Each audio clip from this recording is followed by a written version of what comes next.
Welcome to Boomer Technician. Today we're starting out in the shop. We're doing some maintenance to my 1974 Mustang II Mach 1. Now we're getting it ready for a road trip because I'm going to take this car and visit 50 car shows in 50 different states over the next 50 videos. It's going to be a fairly lengthy trip this time, and when we get to our destination, I'm going to show you the cars at the car show, show you some sights from the town we're visiting, and I'll share with you any issues I encounter making the road trip. So this trip is going out to California, about 1,000 miles. So it's time to get things started. Well, no need to leave you in suspense. We're here on the downhill side of the Cajon Pass on Old Route 66.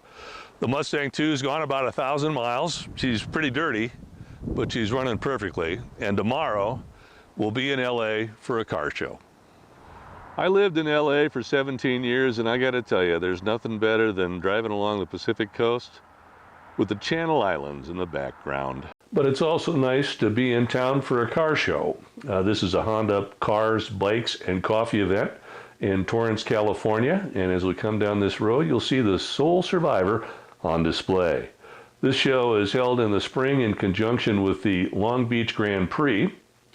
And Honda brought in some actual race cars. We've got a Honda Indy car out front here, and then 3 Acura sports prototypes. I believe that's an ARX 05, followed by an ARX 06.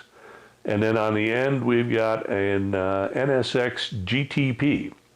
So it's awfully nice to come up to the rope line and get a good look at these race cars. But let's go ahead and take a look at some of the cars people have brought to the show as well. This line is heavy on imports. The show's in LA and it's sponsored by Honda. But all cars are welcome, so we'll see some other vehicles as we make our way through the show. There's a number of highly modified cars here. We've got this Fit with the butterfly doors. This S2000 looks to have a lot of modifications. But there's some other Japanese product. I believe that black car is a Mitsubishi, and the maroon one there is a Lexus GS, GS. And then in a minute we'll see a Civic Type R pulling up to pull into that empty space there. And there it is. And then we have a row of S2000s, followed by the first of the JDM imports. That's 25-year-old cars that were imported from the Japanese domestic market. It's that little square Active van back there. It's a little Honda K truck with a 660cc motor. There's also a little K, the Honda Beat with a 660 motor. But then one of the nicer cars that I saw in terms of imports was this little black Accord Coupe. It's got a V6 6-speed manual, which is a great drivetrain. I'd love to have one. Los Angeles isn't just noise and chaos. There's some peaceful spots, like this one, right next to the Pacific Ocean with a great view of Catalina Island. And here's a great view of an Integra Type R. Not a car you see very well often in the Midwest, but I think there were 3 or 4 of them here at the car show. Followed by this row of Elements. I believe there's about 16 or 18 on this side of the parking lot, and on the opposite side another 8 or 12, so that's 30, 32 cars, all Honda Elements. I guess it's a really appropriate car for Los Angeles. It's got a bulletproof K24 motor. It's very roomy inside. You can haul a lot of stuff. A little loud on the freeway, but of course in LA, you're often sitting on the freeway at 0 or slow speeds, so that works out all right. I didn't have a chance to talk to the Element people, but if we take a look at this guy's t-shirt, you can see they've got a saying, "Till the wheels fall off," which seems pretty appropriate for Element. I put one together for my daughter a couple of years ago. It had a bad head gasket, so I picked it up inexpensively and did the work myself. And for about $2,800, she ended up with a really reliable car, which she really enjoys. So I'll close this line out by saying, "All hail the Element." And all hail the S2000. Here's a row of S2000s, a bit shorter than the Element roll. And you'll notice one of these cars is not like the others. That red windshield frame belongs to a Mazda MX-5, but the rest of them are all clearly S2000s. So enough of these cars that are all the same. Let's look at some unique rigs. This is a Toyota Serra, and yes, the factory built those doors. It looks like a show car, and it was sold in the Japanese domestic market, which you can tell because the steering wheel is on the right. Our next exciting spot in LA is here on Mulholland Drive. Currently, you can see the great San Fernando Valley over my shoulder. Now here's a bunch of individual cars, kind of on the quick. We've got a late 60s El Camino, a giant Jeep. Don't have a whole lot to say about that. A giant Volkswagen Bug convertible. I talked to the owner, and that does not have a rear-wheel drive flat 4 in it. It's built on a Dodge truck chassis, so there's that. And then just to the left of that is a very nice 39 Buick. I didn't get a really good shot of it, but it's a great car. You just never know what you're going to see when you come to a California car show. And here's a Civic Type R, a little Ford Fiesta with European headlights set up for some track use, a BMW 2002, and another Civic Type R. This also is a JDM market car. You can tell by the right-hand steering wheel. After these, we've got a pair of Corollas from the early 70s. This white one's very similar to a car I used to own, but of course mine didn't have a big turbocharger on it in 1978. After that, we're going to look at a Mustang. It's a little convertible that was at the Washington, D.C. Cherry Blossom Festival. It's a car 1 of 50, and the owner brought it over, and we made our own little Mustang row. We're also going to talk about the American Honda Collection Hall. This is available to you if you come to the Honda show. And I had the opportunity to talk to the director, who's going to share a few words with us. Well, hello, everyone. I'm Carl Pulley, and I manage the Honda Heritage Public Relations Department. And I'm blessed to be able to manage Honda's 2 museums in the U.S. The one here is the American Honda Collection Hall in Torrance, California, which is our national headquarters. The other one is in Marysville, Ohio, which is the central hub of our manufacturing. We've been making motorcycles and cars in the US since 1979, and we've been putting on these shows to reach out to the public and the enthusiasts, to really thank them for their enthusiasm for Honda and Acura automobiles and our power sports products. And so I feel absolutely blessed that we have so many people coming out. So this is a cars, bikes, and coffee show, but we average 2,600 people showing up. They bring their own beautiful pride and joy vehicles, and it's open to every brand, every model, and every era, because Honda wants to celebrate everyone's enthusiasm. And obviously we get lots of Honda and Acura fans, which is absolutely wonderful. We love you guys, but please come. It's a fantastic show, and if you do, I'll promise I'll buy you a free cup of coffee. So let's take a look at some of the cars in the museum. Here's an older Indy car, I believe back when they called it the IRL.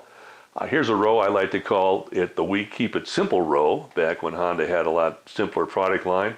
Here's a couple of 600s from the early 70s, including an orange Z600, original Civic, an original Accord. I believe that's a second generation Prelude, an Accord 4-door with a trunk, a CRX, a CRV, and an Insight.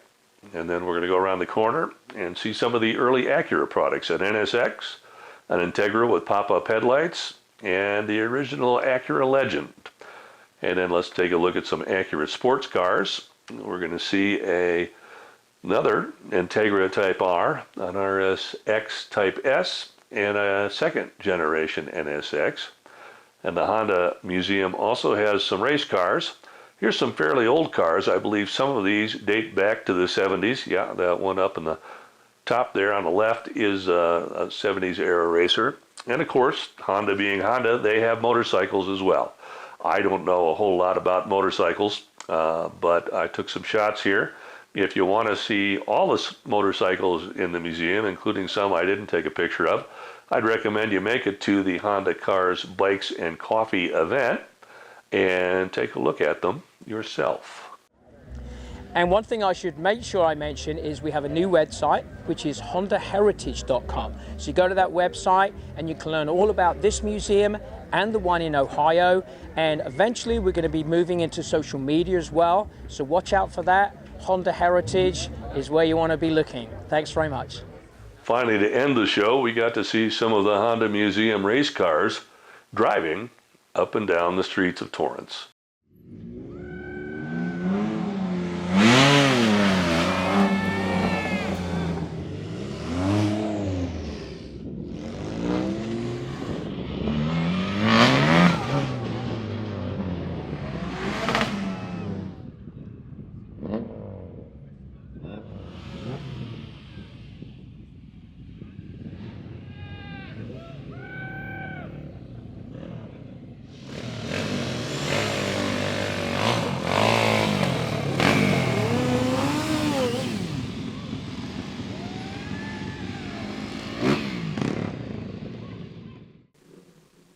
Now that the show's over, it's my turn to get a little driving in.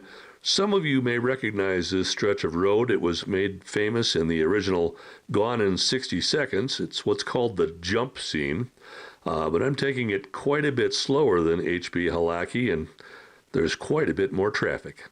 Well, I made one more stop in Southern California, and I thought that would be it for the trip, but it turns out I had a few more problems on the road, as you'll see as this video continues. But for now, here's a shot of a very famous automotive icon in Southern California. I was making a stop in the middle of Utah when I noticed a little bit of a problem with my fuel tank strap. I think we're going to have to take a few minutes and deal with that.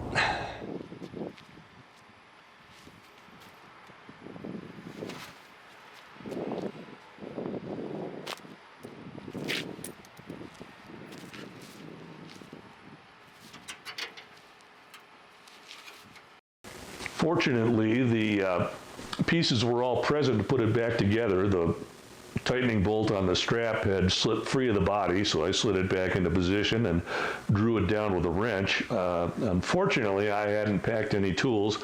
I don't typically do 1,000-mile trips in this rig, but next time I do a big road trip, I'll try to remember to pack some tools. The truck stop I stopped at had a wrench available for $7, so I grabbed that and was able to draw it up, and I was good to go. Well, I fixed the gas tank strap and I got back on the road, and I noticed it was kind of quiet here in central Utah. So I thought this was a good time to come off the highway and talk about these little blue "No Services Ahead" signs. They're all over the West. In fact, from this point, it's 100 miles to the nearest gas station, restaurant, or motel if you're headed east. Now, I'm driving a 50-year-old sole survivor. Should I be worried? Well, maybe, but I'm not. We'll see you in Denver. Just to follow up on the work we did on the roadside, we're going to tighten this up a little more in the shop now that we got a good set of tools. But the strap comes up to basically a carriage bolt with a long thread, and this nut had worked loose, so the carriage bolt had slid over and fell out of that open strap. It looks like it loosened up a little bit coming home from Utah too, so let's go ahead and tighten that again.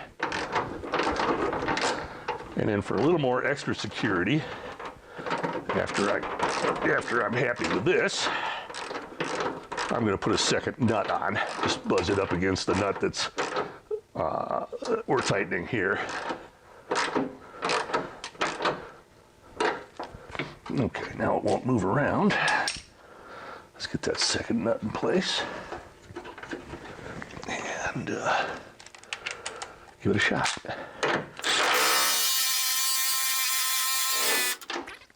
Gotta love a power tool. Well, that wraps things up.